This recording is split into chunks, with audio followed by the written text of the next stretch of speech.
So most of us are used to having kind of some norms, some structures. We get to the office at an hour, we leave at an hour. We're all home right now. How can we try and put some normalcy, some routine, and some structure around a really strange time? Yeah, absolutely.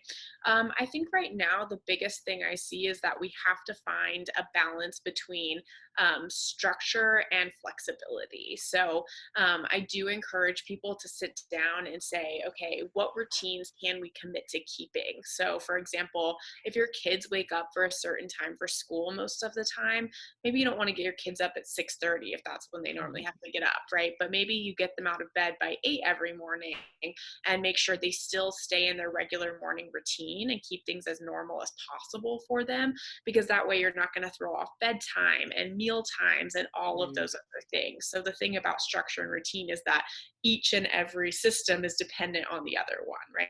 They all work together. And so so looking at like what are those foundational times in your day, so mornings and bedtime are probably the most important. So as normal as you can keep that stuff, I really encourage people to just stick with, the closest you possibly can to what your kids are used to.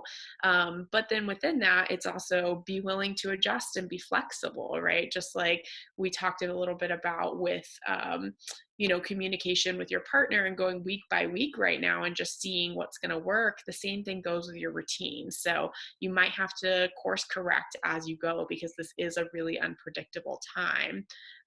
But I work with a lot of entrepreneurs and even families who homeschool their kids and who are used to this kind of level of complexity. And the fact is, it just requires even more systems because you don't have those outside structures that you are used to having, like school and pickups and drop offs and all those things. And so you have to create that within your home and within your family. Um, so like I said, I kind of think of it as these like benchmarks during the day. So mornings and bedtimes are huge.